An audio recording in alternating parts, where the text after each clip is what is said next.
spring runoff transforms the San Pedro River into a monster that devours everything in its path.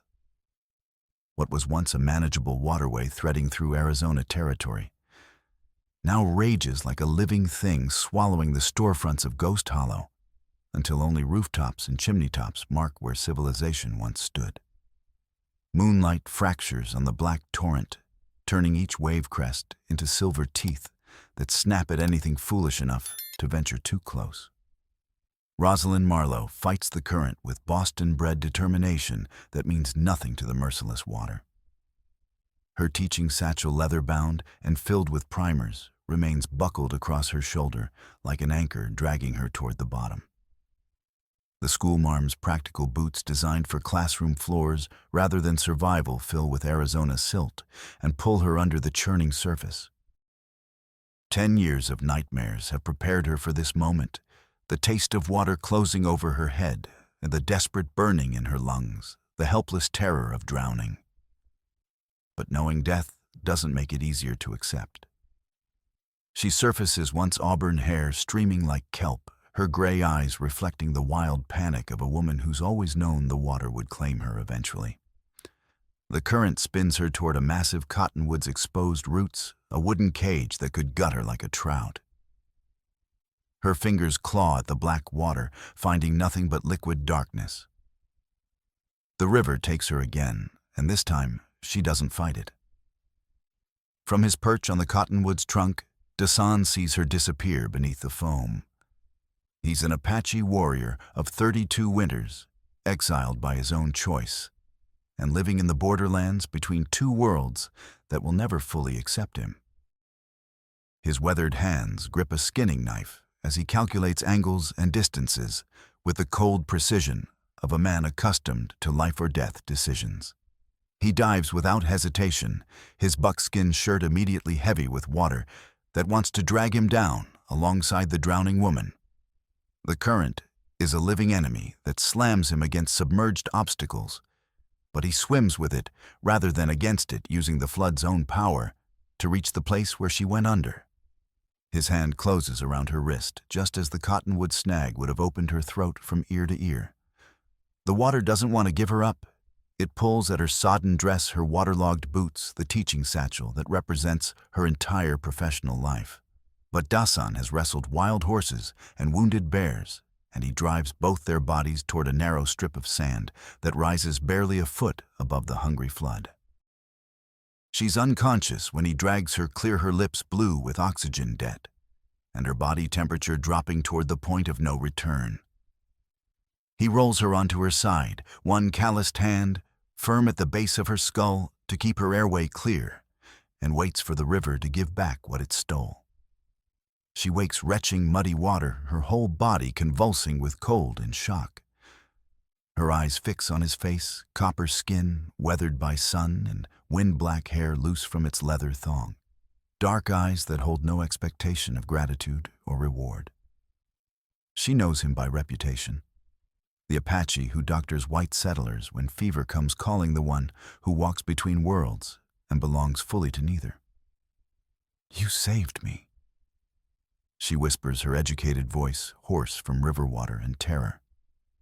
Fragments of half-remembered stories surface in her mind, tales of Indian customs she'd read in Boston, drawing rooms, romantic notions of noble savages and mystical bonds.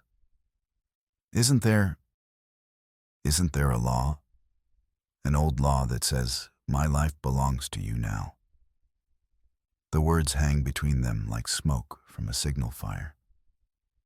Behind her, the flood continues its rampage, carrying a wooden crate marked "Danger Explosives" that passes within arm's reach of their tiny refuge. Somewhere beneath the surface, a mine shaft groans under the weight of displaced water, the mountain's bones shifting as the river finds new channels to fill. Dasan's hand stills against her neck.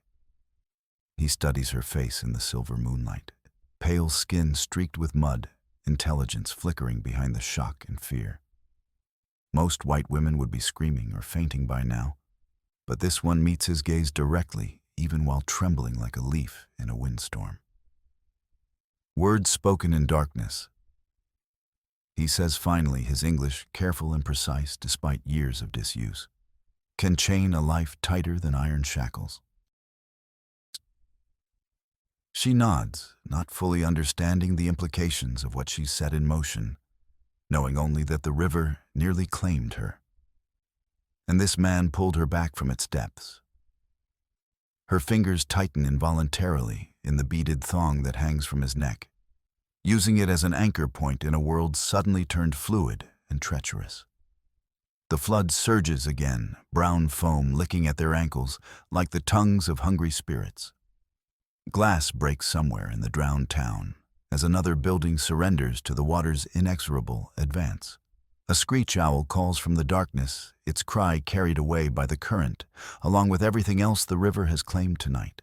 Dawn reveals the river's handiwork in all its terrible glory.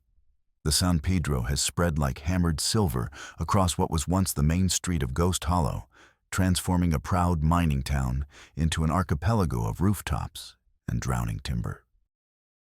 The Grand Hotel's second story juts from the water at an angle that speaks of foundation damage, its ornate Victorian gingerbread trim, now waterlogged and sagging like the mourning veil of a grieving widow. An upright piano floats past the ruins of McKinnon's saloon, its ivory keys gleaming like scattered teeth. The flood has rewritten the geography of the settlement, turning familiar landmarks into obstacles and reducing years of human effort to flotsam riding toward the distant Colorado. Dasan builds a small fire in the lee of a toppled hitching post, his movements economical despite the obvious pain in his left shoulder. He strips off his wet buckskin shirt, revealing a torso marked by the hard curriculum of frontier survival. An old bullet crease below the collarbone claw marks from some predator's failed ambush, the small ritual scars that mark an Apache warrior's passage from boyhood to manhood. Using a dry strip torn from his sleeve, he tends to the cut at Rosalind's hairline, with the gentle efficiency of someone well-versed in field medicine. The wound isn't deep, but scalp cuts bleed like opened arteries, and she's already lost more than she can spare.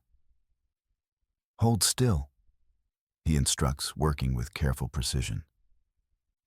This needs binding or you'll bleed worse than you can afford. The crude comparison makes her wince, but she appreciates his directness. In Boston, men would have wrapped such observations in elaborate courtesy cushioning harsh realities with pretty lies. Here, truth arrives, unvarnished and immediate. She studies him as he works, noting the steadiness of his hands despite their obvious calluses from rope and rain. His face holds the kind of weathered dignity that comes from facing hardship without complaint, accepting what cannot be changed while fighting fiercely for what can be.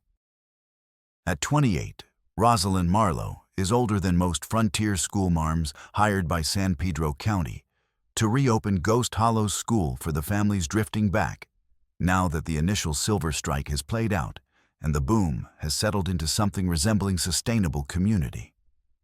What she hasn't told the county board, what she's never told anyone, is why she really left Boston. The guilt she carries is private and corrosive. Her younger sister Eveline drowned 10 years ago on a frozen mill pond back east, the ice giving way, while Rosalind watched helplessly from shore. She'd been close enough to hear Eveline call her name too far to do anything but witness the tragedy unfold. Ever since water has been her enemy, the element that haunts her dreams and turns simple tasks, like crossing streams, into ordeals of will. But the frontier teaches harsh lessons about facing fears or dying of them. When the county offered her this position, she accepted partly because Ghost Hollow was desert country, a place where water was precious and scarce, rather than an omnipresent threat. The irony of being rescued from drowning in what should have been the safest territory in America isn't lost on her. Dasan's own story is written in the subtle tensions of his posture, the way he constantly scans the horizon for threats, the careful distance he maintains from the white survivors now emerging from their makeshift shelters. Once apprenticed to a medicine man named Stone Bear, he was cast out not for any great transgression, but for the unforgivable sin of treating white children during a typhus outbreak 3 winters past.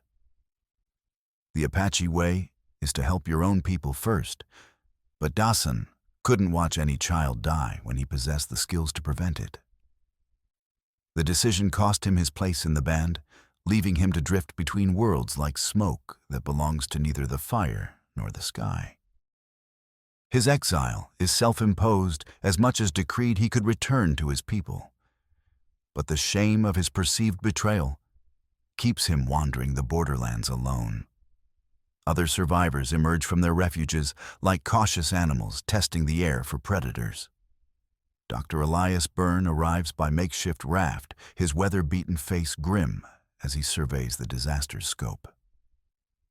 At 53, he's seen his share of frontier catastrophes, flash floods, prairie fires, the casual violence that follows boom towns like vultures trailing a wounded buffalo. He recognizes quality field dressing when he sees it, and the bandage on Rosalind's head bears the hallmarks of someone who knows anatomy. Apache medicine. Byrne observes approvingly as he checks her pupils for signs of concussion. Clean work.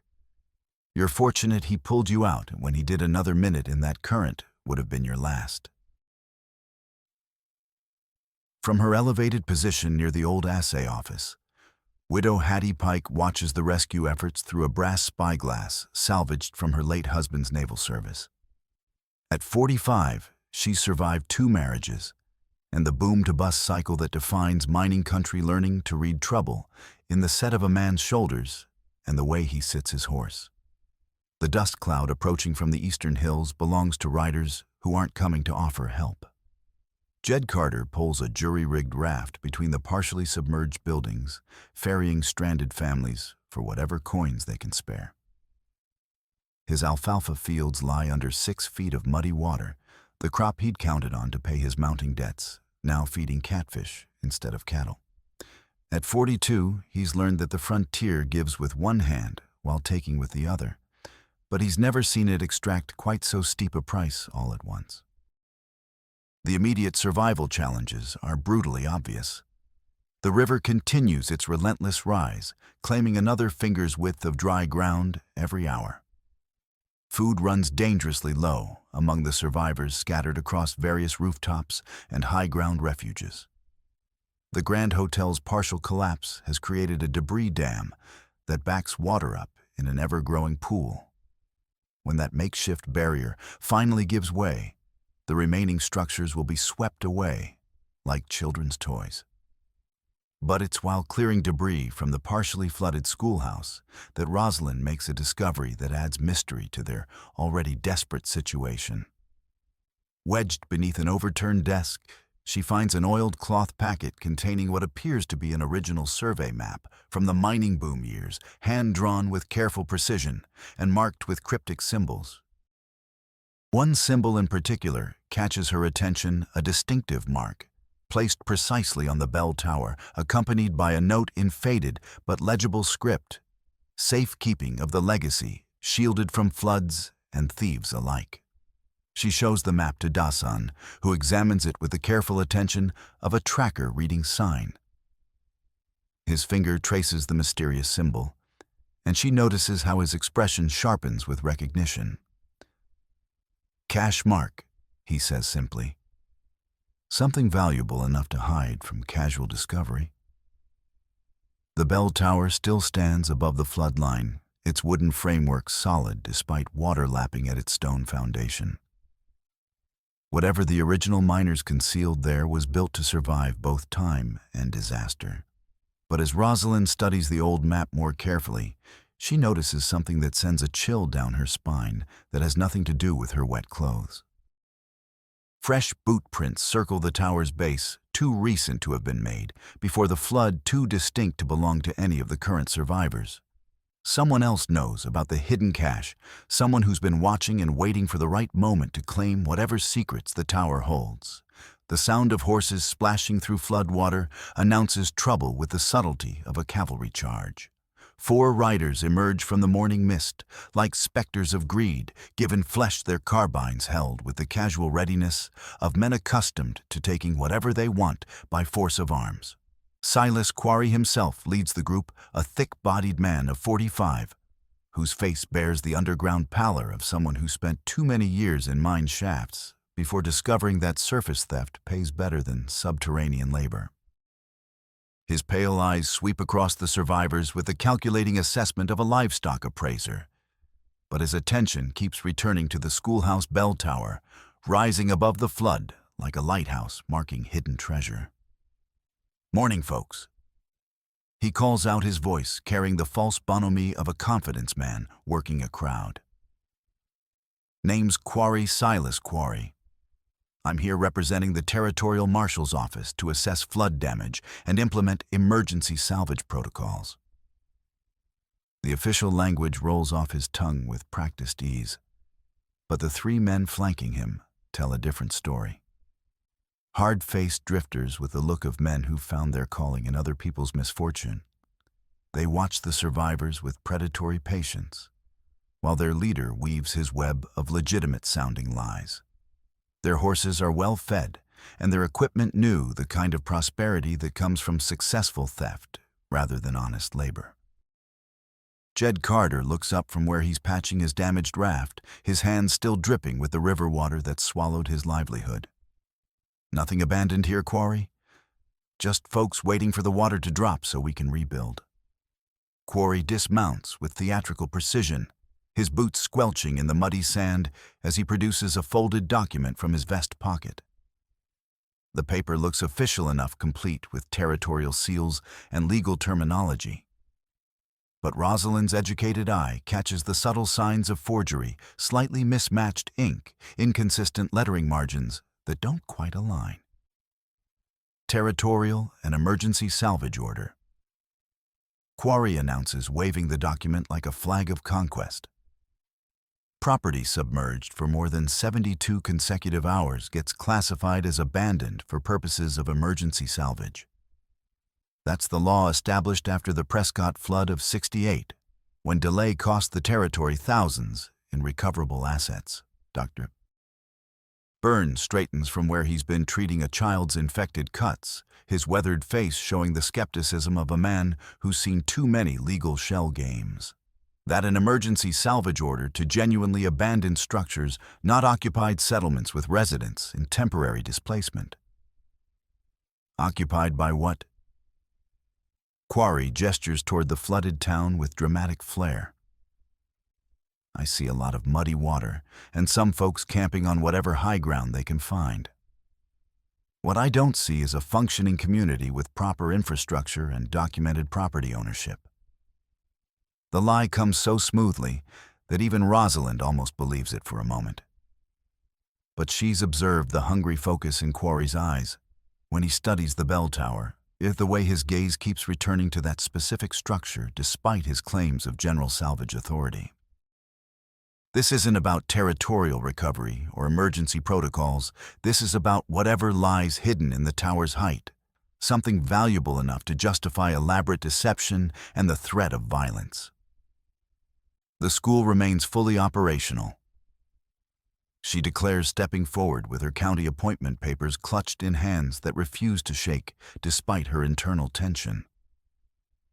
I'm the territorial appointed educator for this district, with documented authority and salary allocation.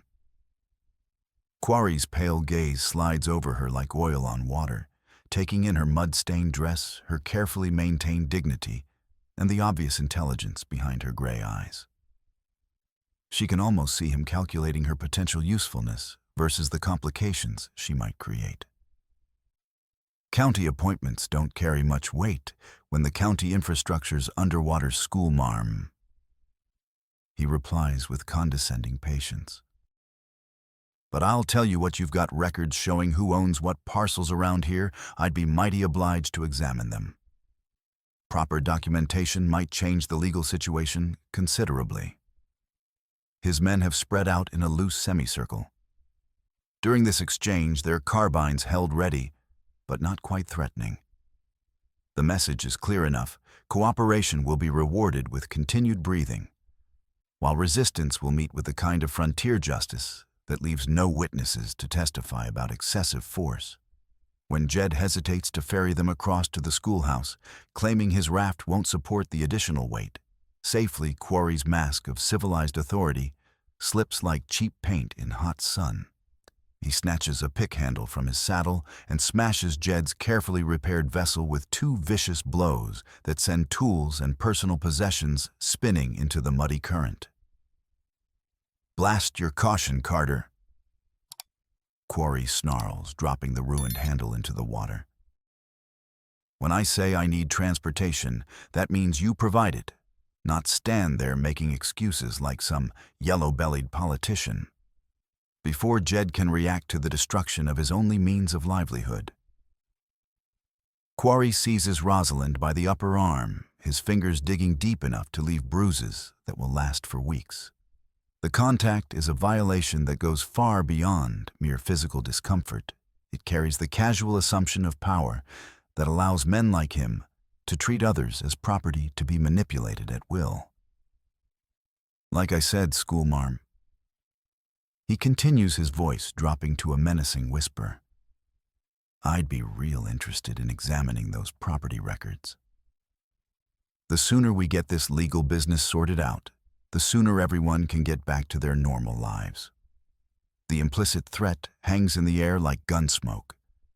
But before Quarry can escalate the situation further, Dasan materializes between them with the fluid grace of a man who's learned to move quietly in dangerous country. He doesn't appear to rush or make any threatening gestures, but somehow his hand settles on Quarry's wrist with precisely the pressure needed to make the claim jumper release his grip on Rosalind. "Let her go," Dasan says, his voice carrying no more emotion than a man commenting on the weather. Quarry jerks his hand free, rubbing circulation back into fingers that show white pressure marks from the Apache's grip. His pale eyes narrow as he takes in Dasan's weathered buckskin and the beaded thong around his neck, the unmistakable bearing of a warrior accustomed to violence. "Apache," he spits, loading the word with enough venom to kill rattlesnakes. "Should have figured there'd be one of you hanging around where decent folks are trying to rebuild. You got some kind of authority to speak for white people, boy." The racial epithet hangs in the morning air like a curse demanding blood payment. Rosalind sees the subtle tension that runs through Dasan's frame, the slight shift in his stance that speaks of a man calculating distances and angles while keeping his face expressionless. But when he responds, his voice remains level as still water. "Got authority to speak against what's wrong." 3 carbines swing toward them with the smooth precision of a military drill team. But Rosalind moves faster than conscious thought.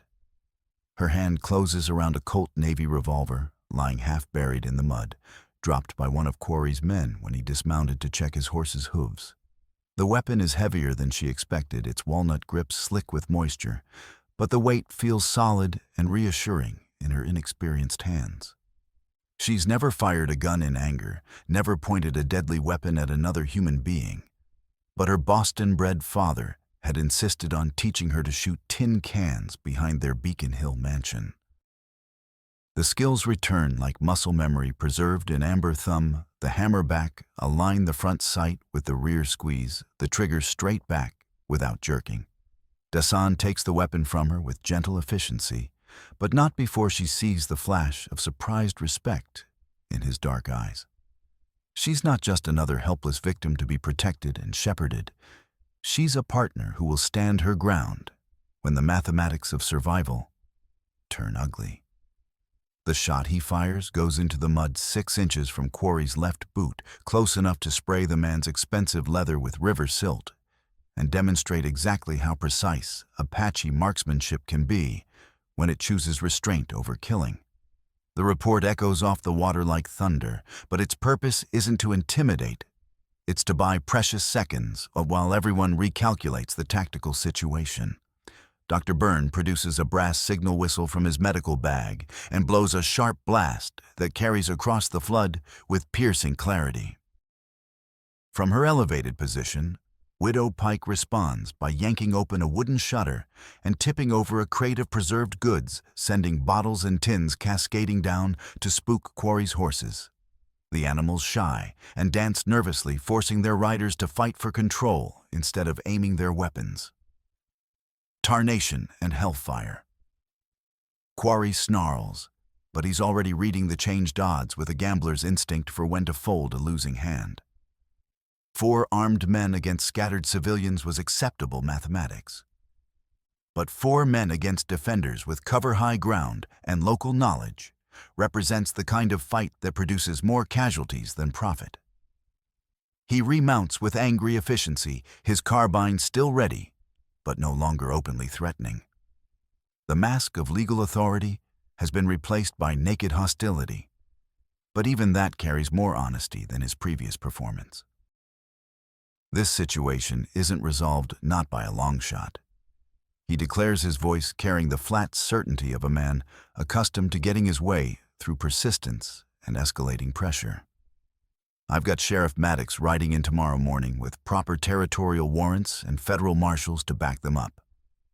Y'all best decide whether you want to handle this through legal channels or discover how the law deals with folks who obstruct official business. As the 4 riders splash away toward higher ground, their horses' hooves throwing up sheets of muddy spray, Rosalind realizes her hands are trembling with delayed reaction. The adrenaline that carried her through the confrontation now drains away, leaving her feeling hollow and strangely disconnected from her own body. Dasan checks the Colt's action with practiced efficiency, then hands it back to her butt first in the manner of someone who understands proper gun safety. Keep this close. He advises, his tone carrying the weight of hard-earned experience. A man like Quarry doesn't surrender easy, and he's got the look of someone who holds grudges until they turn gangrenous. Their hands brush briefly as she accepts the weapon, and she feels the rock-steady calm that radiates from him like heat from a well-banked fire. It's not the absence of fear. She can see the alertness in his eyes, the way he continues to scan their surroundings for threats, but fear controlled and channeled into useful preparation. What does he really want? She asks, though part of her already suspects the answer. Dasan's gaze drifts toward the bell tower, its wooden frame dark against the cloud-heavy sky. Same thing every man wants out here when he thinks nobody's watching. Something that belongs to someone else. The next 2 days pass in mounting tension as the survivors work desperately to stabilize their waterlogged community, while Silas Quarry methodically tightens his legal and physical noose around Ghost Hollow. He establishes his camp on the eastern ridge, close enough to maintain surveillance, but far enough to avoid inconvenient questions about his claimed authority. Smoke from his cooking fires drifts across the flood, like a constant reminder of the threat he represents. Sheriff Maddox arrives on the second morning, a soft-bodied bureaucrat in a starched collar who's clearly more comfortable behind a desk than in the saddle. His badge carries the official weight of territorial law, but his shifty eyes and nervous mannerisms mark him as a man whose principles are negotiable for the right price. The legal documents he produces look impressively official until examined closely. Then the subtle signs of forgery become apparent to anyone with education enough to spot them. Ladies and gentlemen, he announces to the gathered survivors with theatrical pomposity, I've been duly authorized by the Territorial Marshal's Office to implement emergency forfeiture procedures for all flood-damaged properties.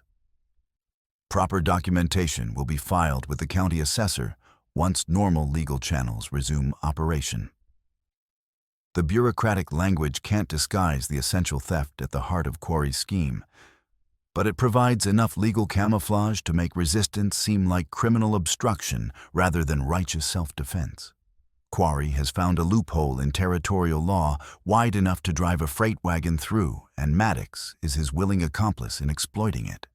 That afternoon, Quarry makes his first serious move against the survivors' ability to sustain themselves, targeting their precious food supplies with the calculated cruelty of a man who understands siege warfare intimately.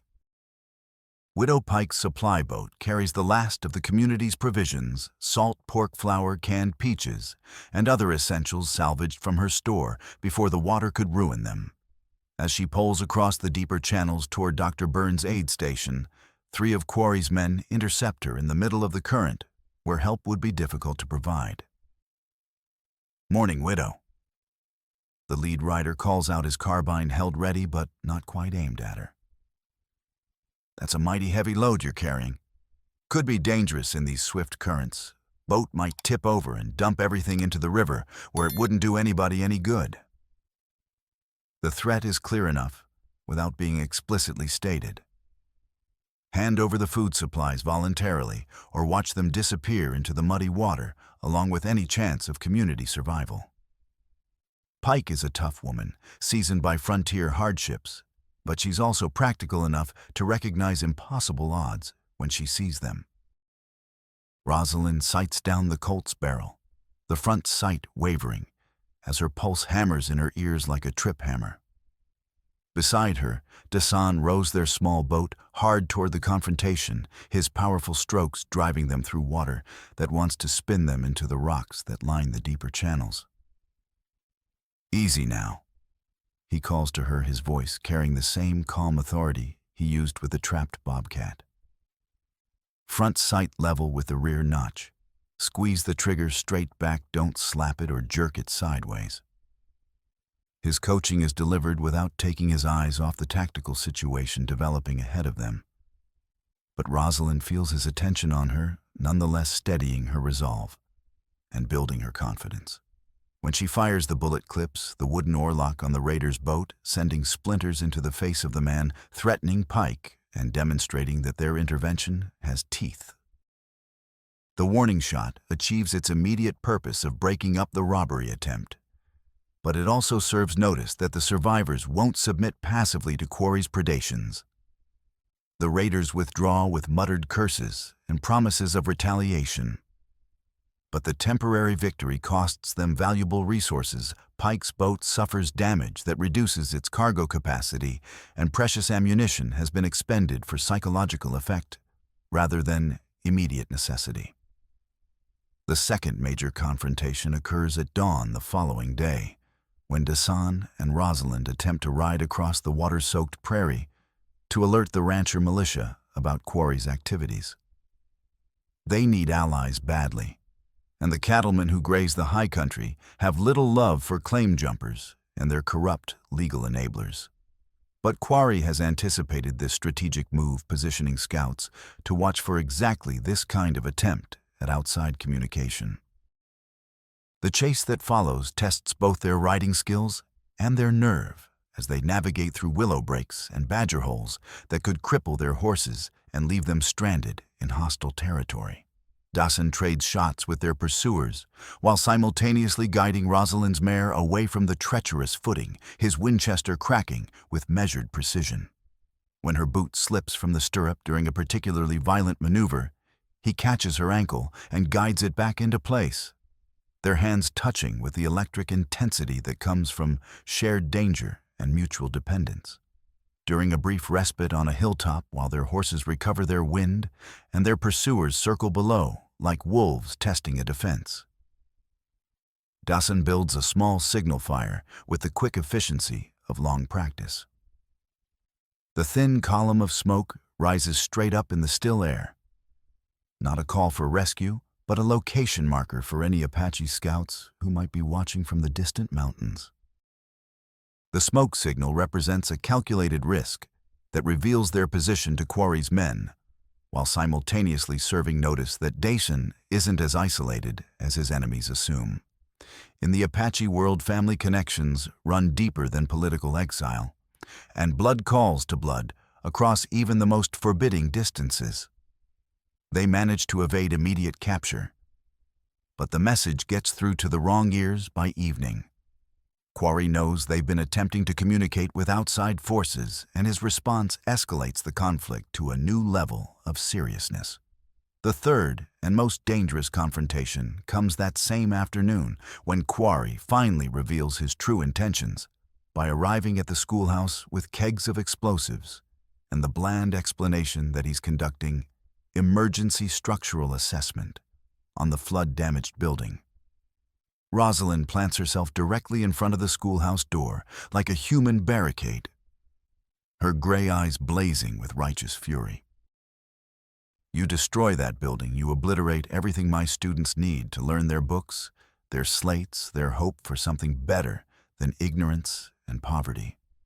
Her words carry the particular moral authority that teachers command, even in the roughest frontier communities. Education represents the difference between civilization and barbarism. And even hardened men like Quarry understand the symbolic power of schools in transforming raw settlements into genuine communities. Dr. Byrne backs her stand with a double-barreled shotgun that's seen better decades, but still commands respect from anyone familiar with the damage such weapons can inflict at close range. School buildings have territorial protection under education and emergency salvage order. He adds his voice, carrying the authority of someone who's actually read the relevant laws. Emergency salvage can't be conducted on educational facilities without explicit county approval and proper notice. It's a legalistic bluff delivered with enough conviction to give Sheriff Maddox pause. The corrupt lawman may be willing to bend regulations for money, but he's not stupid enough to destroy a school without ironclad legal cover. That kind of action generates newspaper attention and territorial investigations that could end careers and expose profitable arrangements. Quarry reads the changed dynamics with a gambler's instinct for when to press an advantage and when to fold a weak hand. He can take the building by force. His men have the firepower to overcome any resistance the survivors might offer. But the cost in witnesses and complications might exceed the potential profit. Midnight, he announces with the flat certainty of a man accustomed to having his ultimatums obeyed. That's when the emergency assessment order goes into full effect. Y'all have until then to remove any personal property you want to preserve, because after that, anything left inside becomes territorial salvage. As he prepares the explosive charges, with the casual expertise of someone who's demolished more than one inconvenient obstacle, other threads of the larger conspiracy begin to emerge. Dr. Byrne, cornered by Rosalind's persistent questions about Quarry's background and methods, finally admits to a connection that dates back to his railroad construction days. I was on Union Pacific payroll when they pushed through Colorado territory back in '67.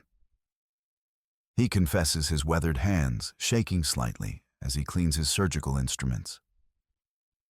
Quarry was there too, working demolitions and site preparation. Saw him falsify safety reports more than once, cost good men their lives to save the company a few dollars on materials and procedures. The revelation adds another layer to Quarry's character. He's not just an opportunistic claim jumper, but a man with a long history of placing profit above human life. The pattern of callous disregard for others' welfare extends back years, suggesting that his current actions in Ghost Hollow represent standard operating procedure rather than desperate improvisation. Meanwhile, Jed Carter faces his own moral crisis as economic desperation wars with ethical conviction. His farm lies in ruins, his debts mount daily, and his family needs medicine they can't afford. When Quarry approaches him privately with an offer of hard cash in exchange for information about the survivors' plans and capabilities, the temptation proves almost overwhelming. Jed knows it's wrong. That much is clear from the sick feeling in his stomach when Quarry makes the proposal. But his wife has been coughing blood for weeks, and the medicine she needs costs more than his entire savings. When Quarry suggests that providing some minor assistance, just information about the community's defensive capabilities and routines, might help everyone avoid unnecessary violence. The desperate farmer finds himself nodding agreement, despite every moral instinct screaming against it. "Nothing that'll get anybody hurt," Quarry explains with honey-smooth persuasion. "Just need to know their routines where they keep their weapons when they sleep. Information that'll help me avoid unnecessary complications when the legal business gets sorted out."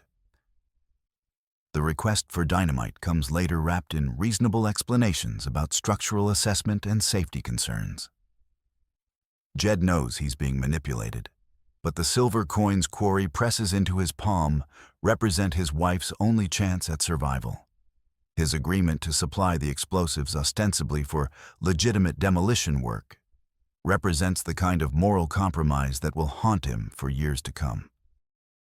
As midnight approaches and the survivors gather around their meager fire to prepare for whatever violence the darkness might bring, and the sound of distant explosions rolls across the prairie like artificial thunder, Quarry's men are conducting test blasts, fine-tuning their techniques for the destruction they plan to visit upon the schoolhouse and anyone foolish enough to stand in their way. The bell tower yields its secrets reluctantly, like a miser parting with gold.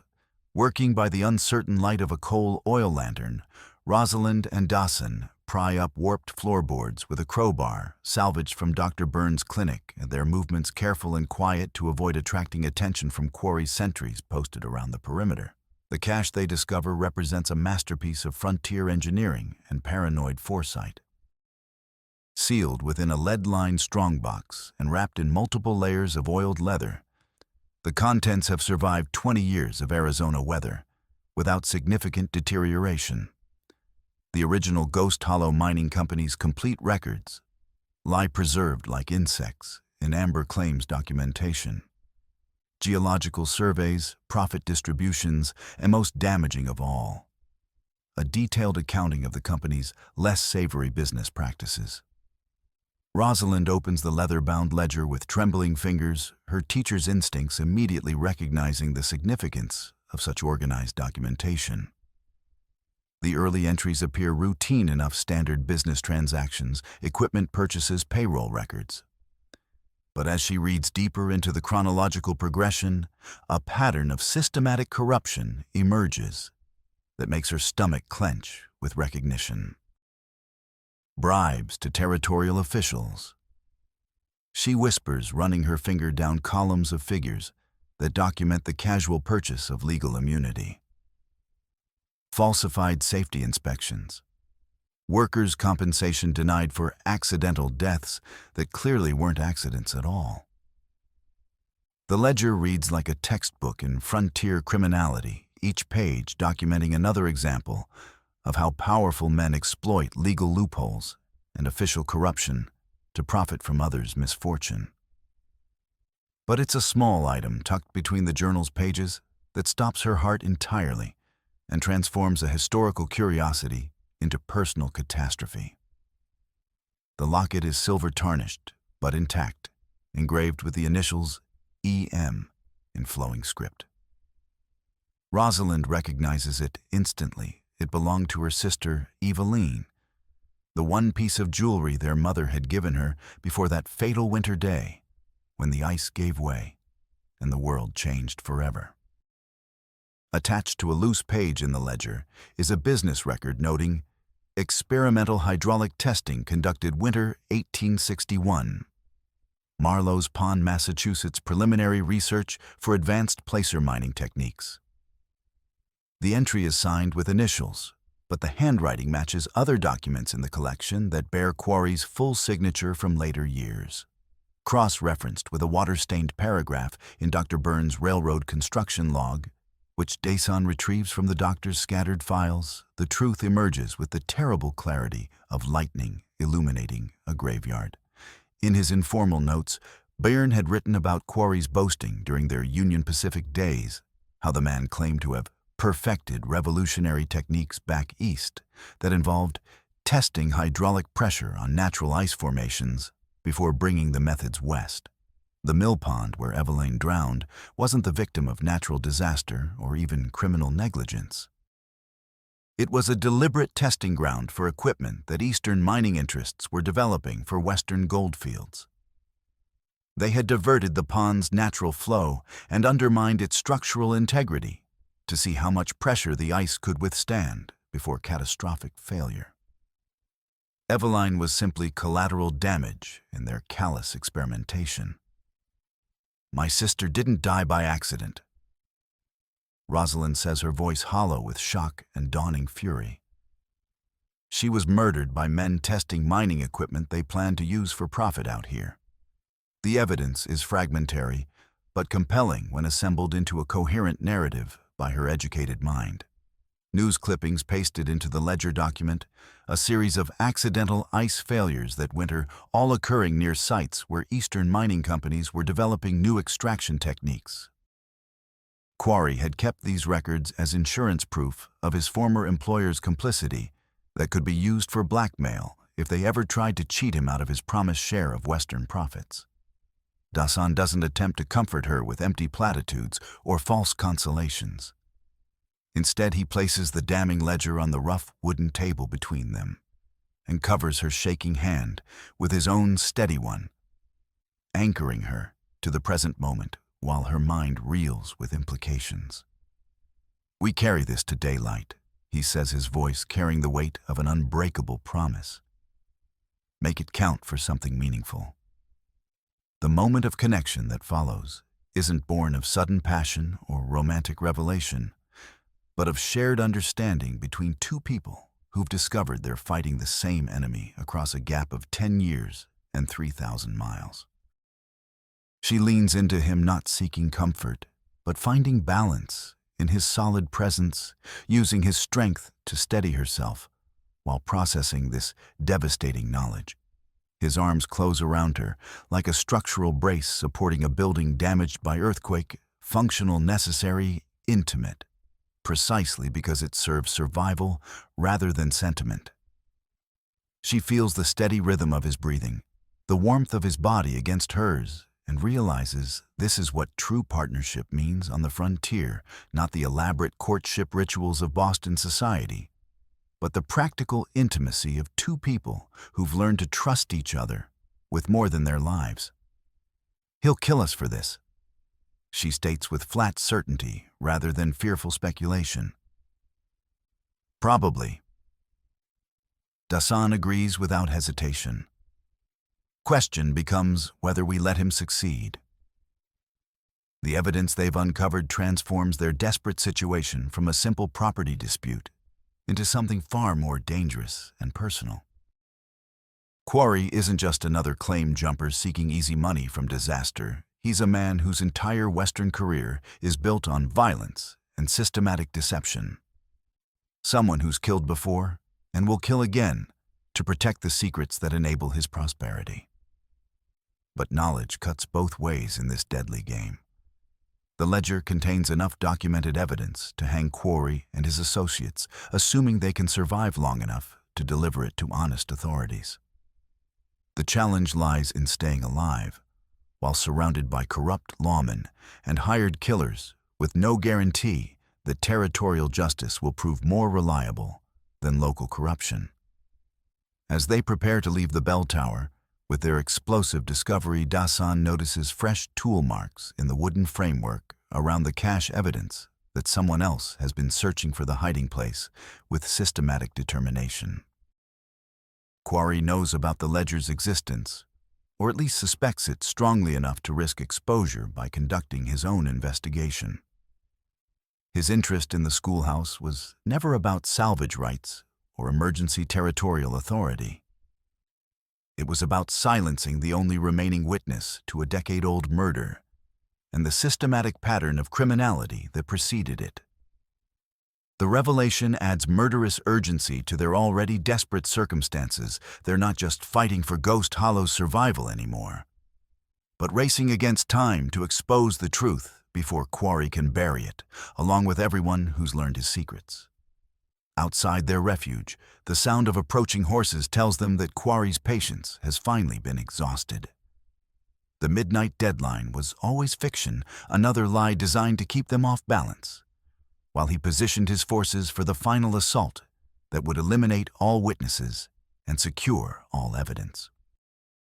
Rosalind tucks the ledger inside her teaching satchel next to the water-damaged primers and McGuffey's readers that represent her professional identity. The juxtaposition seems fitting education and justice as twin pillars of civilization that men like Quarry seek to destroy in their relentless pursuit of wealth and power. "Ready?" Dasan asks, checking the loads in his Winchester with practiced efficiency. She draws the Colt Navy with hands that no longer shake with uncertainty. The weapon feels different now, not like a foreign object borrowed for desperate necessity, but like a tool she has earned the right to wield in defense of everything she holds sacred. "Ready," she confirms, and means it with every fiber of her being. Silas Quarry's next tactical move demonstrates the kind of ruthless calculation that has kept him alive and prosperous through 2 decades of frontier violence. Instead of launching a direct assault against armed and prepared defenders, he strikes at the one target the survivors cannot bear: to lose the innocent life that represents their hopes for the future. Tommy Carter vanishes from the makeshift camp just before dawn, disappearing as silently as morning mist, despite the careful watch system the community has maintained. The 15-year-old boy was last seen carrying medical supplies to Dr. Burns' aid station, his young arms full of clean bandages and precious bottles of carbolic acid. When the sun rises and Tommy fails to return from what should have been a 5-minute errand, the frantic search reveals only his torn shirt caught on a snag near the flooded mine entrance. When Jed discovers his son is missing, the truth comes spilling out of him like water from a broken dam. He confesses everything, the bribes and the information he provided about the community's defenses, the dynamite he sold to Quarry under the guise of legitimate salvage work. His anguish is a terrible thing. To witness the raw agony of a father confronting the possibility that his betrayal has cost him his only child. "I gave him the explosives," Jed admits, unable to meet anyone's eyes, as the words tear from his throat. "Told myself it was just for legitimate salvage work. But I knew better deep down. My wife needs medicine, needed seed to replant the farm next spring." Sweet Mary, what kind of father trades his neighbor's safety for coin? Quarry's ultimatum arrives with the morning light delivered by a Mexican child who speaks barely enough English to convey the essential message.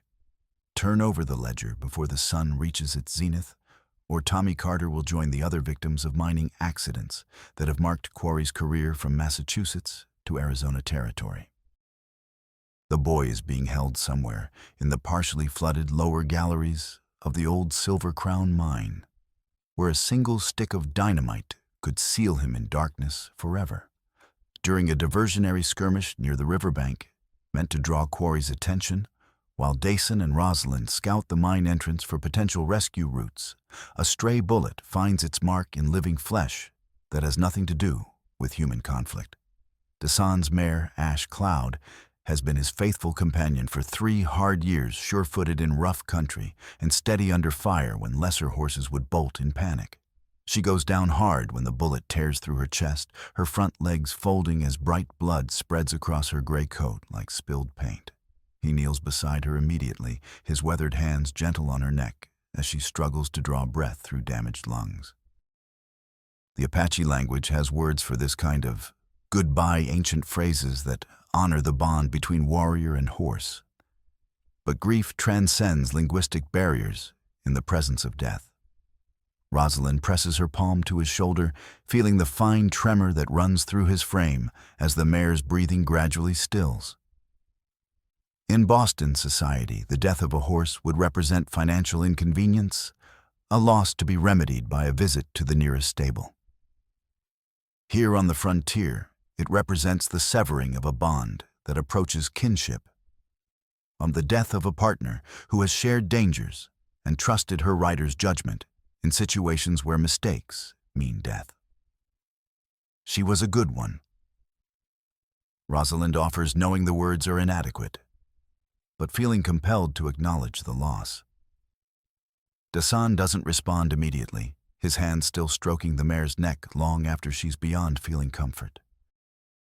When he finally speaks, his voice carries the flat tone of a man processing grief in the only way frontier life allows, by channeling it into hardened purpose. Quarry will answer for this. All of it. That night, as steady rain drums against the canvas of their makeshift shelter, and the temperature drops toward the point where exposed flesh becomes numb with cold, the practical intimacy that has been building between them deepens into something that transcends mere survival partnership. It's not the swooning romance of popular novels, but the harder emotion that grows between people who have shared genuine danger and mutual dependence. Dasan teaches her the fundamentals of underground movement, how to navigate in absolute darkness by keeping her right hand on the tunnel ribs, counting steps to track distance, breathing slowly and steadily to conserve precious air in confined spaces.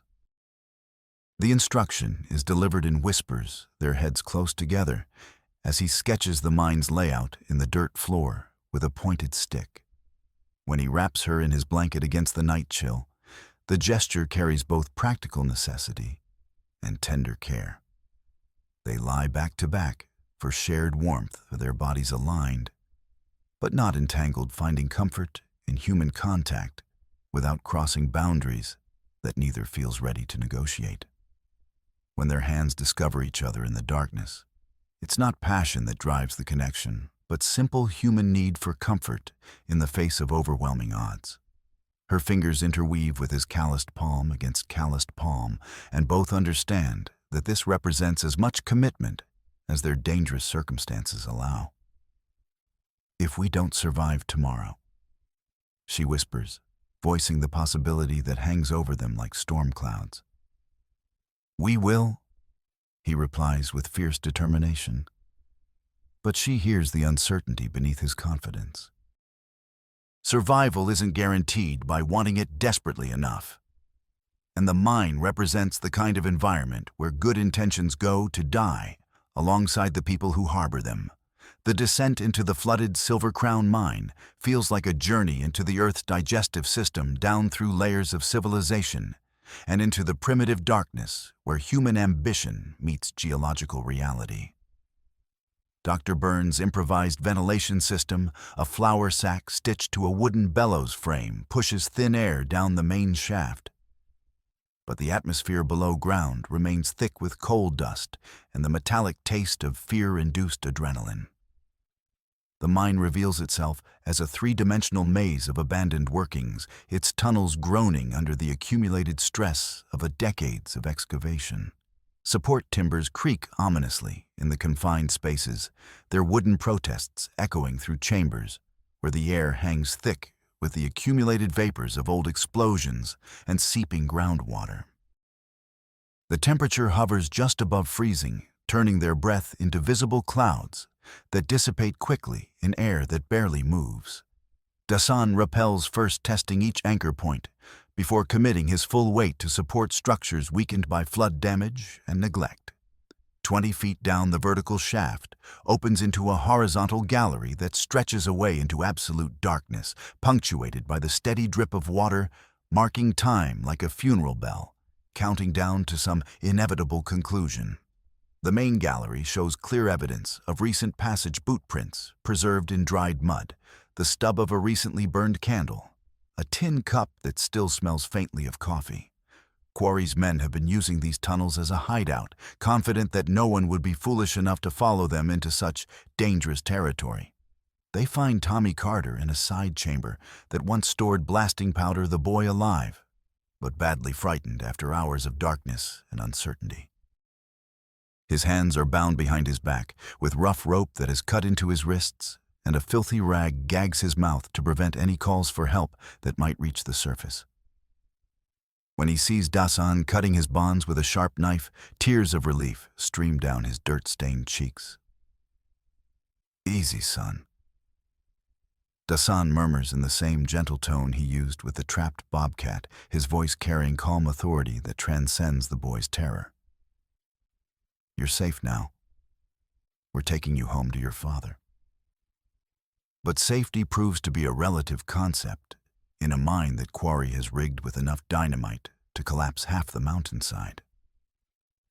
As they help Tommy struggle to his feet, on legs cramped by long confinement, a lookout's whistle echoes through the stone passages, its shrill note bouncing off tunnel walls like a ricocheting bullet that announces the end of stealth and the beginning of open warfare. The confrontation that follows distills violence to its most primitive essence. Muzzle flashes strobe in the complete darkness as Quarry's men open fire from concealed positions, their bullets striking sparks off iron rails and support timbers while filling the confined space with deafening reports that seem to come from every direction at once. The acrid smoke of black powder mingles with coal dust and limestone grit, creating an atmosphere that burns the lungs and makes every breath a conscious struggle. Dasan returns fire with his Winchester, each shot carefully aimed despite the pain radiating from his injured shoulder, where yesterday's bridge impact has left him functioning at less than full capacity. The lever-action rifle speaks with authority in the echoing chamber, its 44-40 cartridges, designed to stop men rather than merely wound them. But ammunition is precious in this environment, and every shot must count against enemies who have the advantage of prepared positions and superior numbers. Rosalind pushes Tommy behind the dubious protection of a wooden ore cart, then slaps a fresh bandage on Dasan's arm where a bullet has creased the muscle without breaking bone. Her hands work with steady efficiency despite the chaos erupting around them, terror channeled into useful action rather than paralyzing panic. The skills she learned in Boston Drawing Room's basic first aid, the ability to remain calm under pressure, prove surprisingly applicable to frontier combat medicine. "Hold still," she orders, her voice carrying the snap of classroom authority even in this hell of gunfire and falling stone. "I can't patch you up if you keep moving around." A falling timber catches Dasan across the ribs with crushing force, the impact driving the breath from his lungs in a painful whoosh that echoes off the stone walls. He staggers but remains upright, one hand pressed to his side where the collision has left him gasping like a landed fish struggling for air. The injury robs him of his usual fluid grace, but desperation lends him strength he didn't know he still possessed. Rosalind tears strips from her petticoat with quick efficiency, binding his ribs with the same practical care she's shown throughout their ordeal. Their faces are inches apart in the confined space, close enough that she can feel his labored breathing on her cheek and see the pain he's trying to conceal behind stoic determination. "Broken?" she asks, her fingers probing gently for the telltale grinding sensation of fractured bone. "Just bruised," he manages between careful breaths, though the way he favors his left side suggests the damage might be more serious than he's willing to admit. Quarry himself yanks a lit fuse from his demolition pack, the burning cord trailing sparks like a malevolent comet. The explosion that follows buckles the gallery wall with tremendous force, releasing a torrent of mud and water that rises to chest level within seconds and continues climbing with relentless determination. The mine is flooding from multiple sources as the blast has weakened stone barriers that have held back underground springs for decades. Water pours through cracks in the tunnel ceiling like dozens of small waterfalls, each one adding to the rising tide that threatens to drown them all in the darkness far below the surface world. The liquid is shockingly cold, stealing body heat with every passing minute, and numbing exposed flesh until fingers lose their grip on weapons and simple tasks become exercises in concentrated will. Dasan throws both Rosalind and Tommy into a narrow cross-cut tunnel, then wedges a thick wooden pit prop across the opening to create a temporary dam against the rising water. The improvised barrier holds for the moment, but water continues to seep through gaps in the wood, and the prop itself bends visibly under the immense hydraulic pressure building behind it. But it's Rosalind who guides their ultimate escape, her educated mind, working with a systematic methodology that once helped her organize lesson plans and now proves essential for survival in hostile terrain. Studying the survey map she memorized from the cache, she recognizes a pattern in the mine's layout that Quarry and his men have overlooked an old ventilation shaft that connects to a natural cave system extending beyond the original mining claims. "There," she whispers, pointing toward a narrow opening barely visible behind fallen timbers and accumulated debris. The original surveyors marked it as unsafe for heavy equipment, but it should support our weight if we're careful about load distribution. The passage she identifies represents their only hope of bypassing Quarry's ambush while escaping the rising water that now threatens to fill the lower galleries completely. But accessing it requires crawling through spaces barely wide enough for a human body navigating by touch in absolute darkness, while the mountain groans and shifts around them. Dasan leads the way, despite his injured ribs, using his knife to clear obstacles and test the stability of loose rock that could trap them if it shifts at the wrong moment. Behind him, Rosalind guides Tommy with whispered encouragement, teaching him the step-counting technique that keeps them oriented in the lightless maze of natural stone formations. The cave system proves to be a cathedral of limestone, carved by centuries of patient water erosion, its chambers rising beyond the reach of their feeble lamplight, into darkness that seems to swallow sound itself.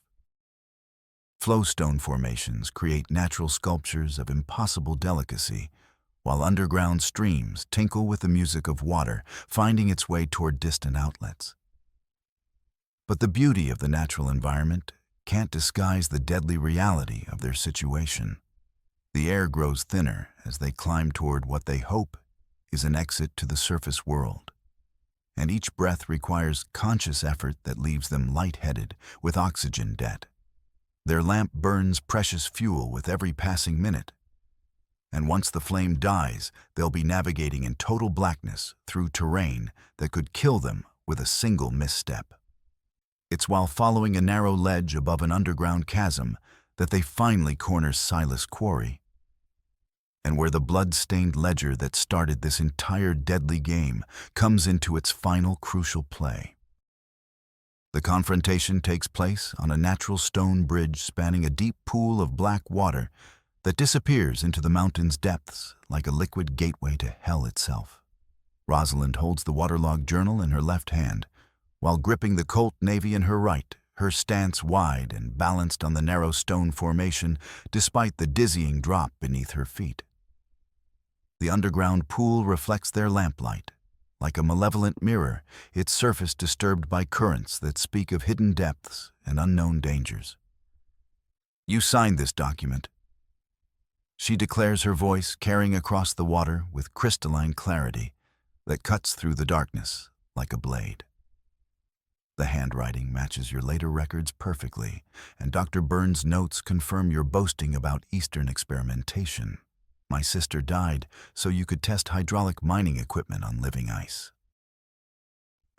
Quarry's face twists with an expression that might be guilt or simply anger at being exposed after so many years of successful concealment. His Schofield revolver is already in his hand, the weapon worn smooth by years of use, in situations where the difference between quick draw and quick death is measured in fractions of seconds. But there's something different in his eyes now, not just the predatory calculation she's seen before, but the desperate fervor of a man whose entire worldview is built on justifying the unjustifiable. Progress demands sacrifice. He snarls back, his voice echoing off stone walls with bitter defiance. Every great advance in human civilization gets built on the bones of those too weak or unlucky to survive the process. Your precious sister was part of something larger than her small life. She helped perfect techniques that have created fortunes and built cities across the West. The words reveal Quarry not as a simple criminal seeking personal enrichment, but as something far more dangerous, a man who has constructed an entire moral philosophy around his own predatory nature. In his twisted logic, the deaths he's caused represent noble sacrifice for the greater good of progress and prosperity, making him not a murderer, but a visionary willing to make the hard choices that lesser men cannot stomach. Every child who died in those ice experiments, every miner who got crushed by my improved blasting techniques, every settler who drowned when I redirected water for hydraulic operations, they're all martyrs to the cause of civilization. He continues warming to his theme with the enthusiasm of a preacher delivering a well-rehearsed sermon. You think I should feel guilt for their sacrifice? I feel pride, schoolmarm. Pride in my contribution to human advancement. The gunshot that follows is deafeningly loud in the confined underground space, its report seeming to come from every direction at once, as sound waves bounce off stone walls and natural formations. Quarry's bullet cuts a crucial support rope on their improvised crossing, sending the makeshift bridge tilting at a dangerous angle that threatens to dump everyone into the black water far below. Rosalind's feet slide on the wet stone, but her desperate grab saves the precious ledger as it starts to fall into the abyss where it would be lost forever. The evidence of Quarry's crimes remains clutched in her white-knuckled grip, even as the stone formation continues its slow collapse beneath their combined weight. Dasan lunges across the tilting formation with desperate strength rather than supernatural speed, his hand closing on Rosalind's belt to anchor her to the solid rock wall, while the bridge disintegrates around them. His injured ribs scream in protest, but adrenaline provides enough strength for what survival demands. The struggle that follows between Dasan and Quarry is brief but vicious, both men grappling for control of their weapons while balanced precariously on collapsing stone formations. The Apache Warrior's damaged ribs rob him of his usual fluid grace, but desperation lends him strength he didn't know he still possessed after the day's accumulated injuries. Quarry fights with the desperate fury of a man whose entire self-image depends on dominating others through superior force and cunning.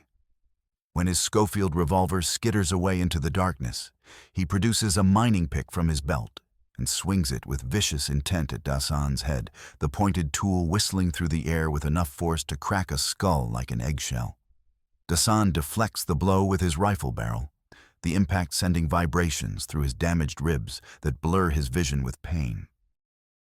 But frontier combat has taught him to fight through injury and exhaustion, using his opponent's momentum against him in the kind of close-quarters struggle where technique matters more than raw strength. This ends here and now.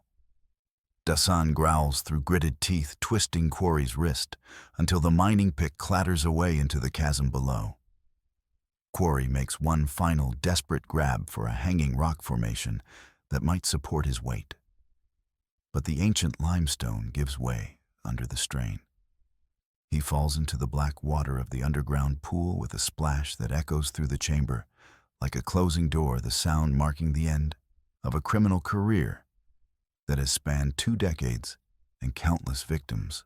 They hear him surface, once gasping and thrashing in water, too cold and deep for sustained swimming, before the underground current pulls him down into depths where no rescue is possible and no light has ever penetrated. The pool keeps its new inhabitant with the same finality that has claimed whatever miners might have fallen into its depths during the original workings. Smoke thickens rapidly in the confined space as Quarry's dropped lantern ignites spilled lamp oil, turning the underground chamber into a vision of damnation.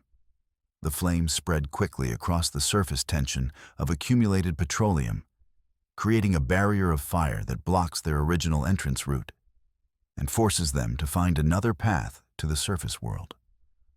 Water level continues rising from the damaged barriers above, forcing them to swim short stretches between increasingly rare pockets of breathable air. Their clothing and equipment, never designed for underwater navigation, drag at them like anchors trying to pull them down to join Quarry in his watery grave. It's Rosalind who guides their escape, using the step-counting technique Dasan taught her to navigate by dead reckoning when smoke makes vision impossible. Right hand on the tunnel ribs for direction, count the paces for distance, breathe steady to conserve oxygen in the increasingly poisonous atmosphere.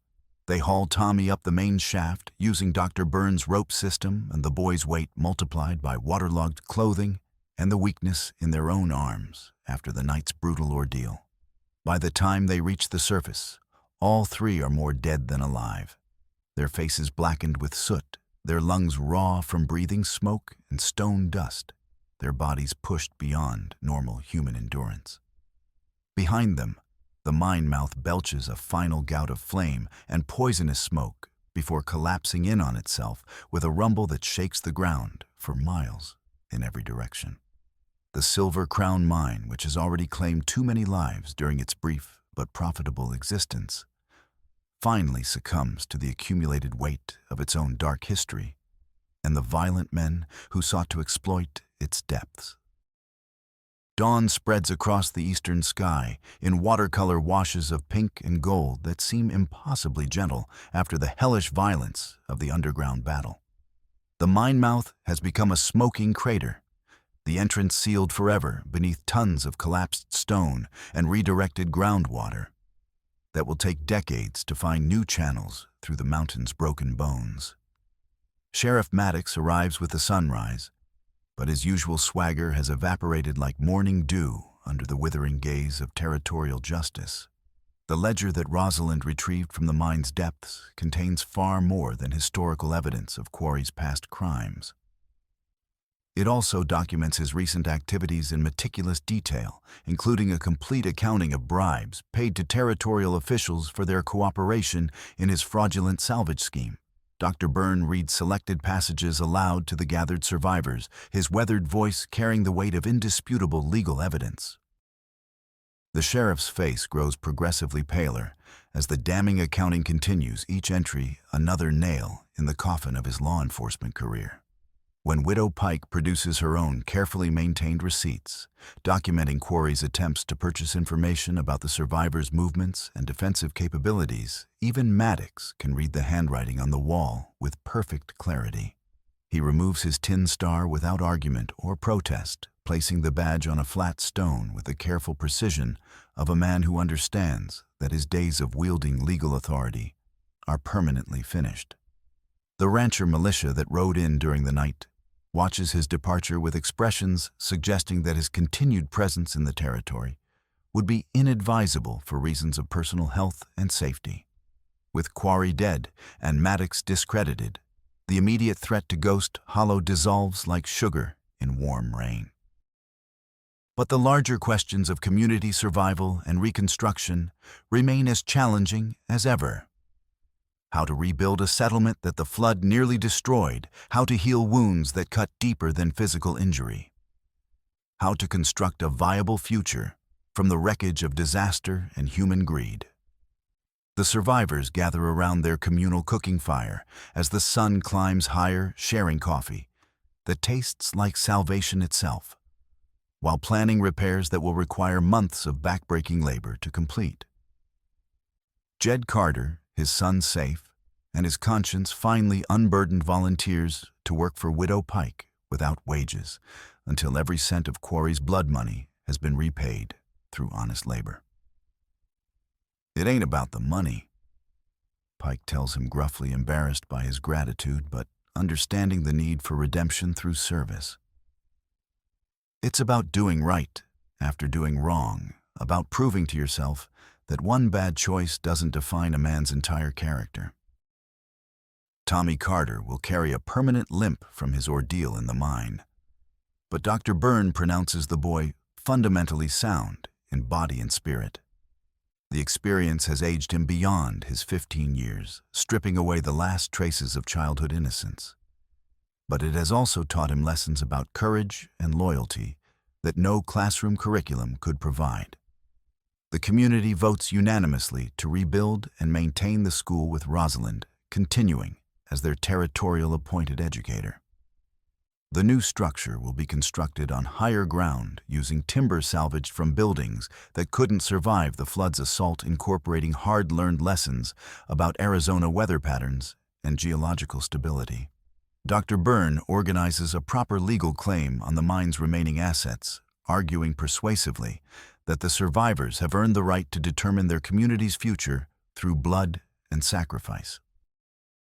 The paperwork will take months to process through territorial bureaucracy, but possession backed by legitimate settlement generally trumps abandoned claims in frontier law. As the practical business of survival and reconstruction occupies the community's collective attention, Rosalind and Dasan find themselves sharing a different kind of morning coffee on the sandbar, where he first pulled her from the river's deadly embrace. They don't discuss love or commitment or any of the grand romantic themes that fill popular novels. Instead, they tend each other's wounds with the practical intimacy that has become their signature form of caring. She cleans the cut across his ribs with carbolic acid, her touch gentle but thorough, as she examines the damage inflicted by falling timber and desperate combat. When he flinches involuntarily from the antiseptic's sharp bite, she blows softly to cool the burning sensation, an unconscious gesture that speaks to the deeper caring that has grown between them like desert flowers after rare rain. He catches her wrist in his weathered hand, not to stop her ministrations, but to steady his own reaction to her tender touch. "Your hands are shaking," he observes with quiet concern. "So are yours," she replies, and they almost smile at this mutual admission of vulnerability in the aftermath of violence. The moment stretches between them like a bridge spanning dangerous water filled with possibilities that neither feels ready to voice explicitly. They have survived horrors that would break lesser partnerships, but survival and lasting love represent different challenges entirely. The frontier teaches harsh lessons about the difference between wanting something desperately and being able to keep it safely. 2 days later, with the river finally beginning to recede toward its normal banks, and the immediate crisis transforming into the slower challenge of reconstruction, an Apache delegation arrives at Ghost Hollow with the measured dignity of people who have watched these events unfold from a respectful distance. They cross the shrinking flood on horseback, their movements fluid and confident, despite treacherous footing that would challenge less experienced riders. The delegation consists of 5 individuals, each representing a different aspect of Apache tribal authority and family connection. Nantan, the band's headman, is a grizzled warrior of 60, whose weathered face carries the accumulated wisdom of every battle fought and every compromise negotiated during his long leadership. Beside him rides Lucia Dasan's sharp-eyed cousin, whose presence signals that family bonds transcend political exile when blood relatives face mortal danger. Rosalind's heart hammers against her ribs as she watches their approach, the words she spoke in desperate darkness beside the raging river, echoing in her memory with accumulated weight and significance. She stands as Nantan dismounts with fluid grace, despite his age, her county teaching certificate clutched in hands that tremble slightly with nervous anticipation. Dasan translates her halting explanation of that night's events, his voice carrying no emotional coloration that might influence his elder's judgment. When the complete narrative has been shared, the river rescue, the words spoken in darkness, the subsequent partnership and shared dangers, Nantan sets his ceremonial staff in the sandy ground and speaks words that Lucia renders into careful English. Among our people, there is an old understanding. The translation begins delivered with the formal precision that important cultural concepts require. When someone pulls another from water that would have claimed their life, the saved person carries water for their rescuer until asked to stop. But this is not a chain that binds against anyone's will. It is a promise that both people can end whenever they choose. The weathered headman's face creases in what might be gentle amusement as he continues speaking through his translator. My cousin was never truly exiled for helping white settlers during the fever time. He left our band because he believed no one would stand with him if serious trouble came calling.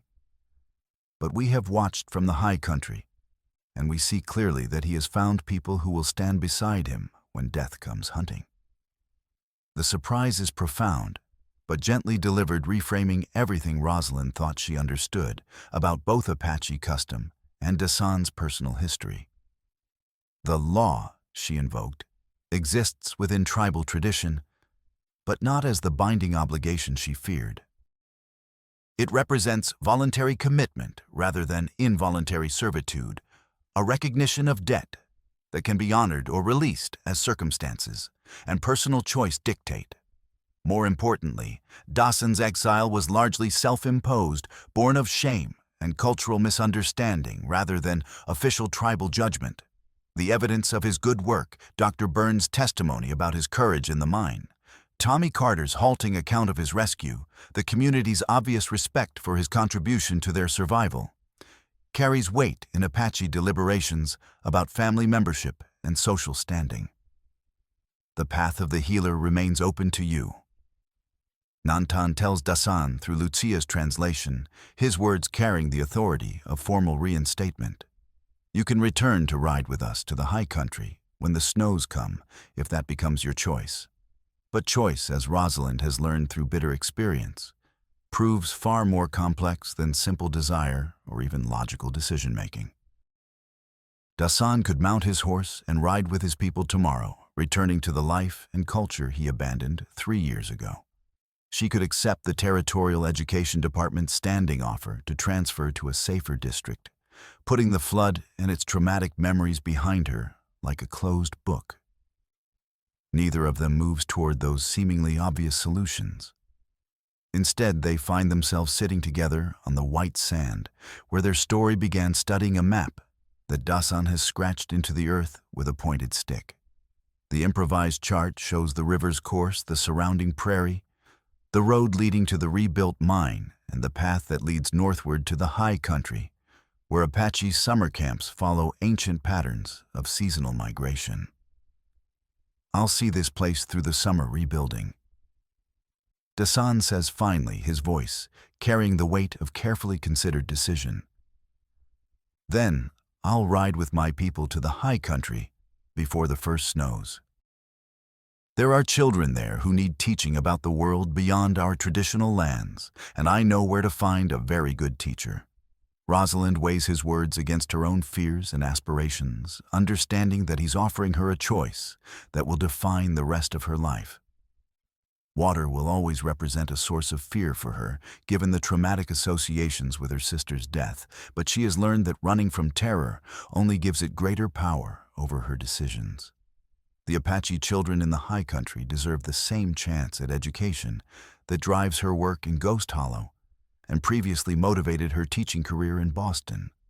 More than that, they represent an opportunity to build something new and valuable from the partnership she has forged with this remarkable man who saved her life and then shared her dangers. I'll carry water, she says simply, using the phrase that has become their private code for commitment, freely given and freely accepted. The final image echoes their beginning, but transforms its meaning entirely. Instead of a drowning woman and her desperate rescuer, they are two equal partners lying belly down on clean sand and their heads close together as they plan a future that honors both their individual cultures and their shared choices. Her auburn hair hangs in loose curls, freed from the severe bun that once proclaimed her Boston propriety and social expectations. His traditional headband rests beside him on the sand, removed not in formal counsel, but set aside in the easy intimacy of shared planning and mutual respect.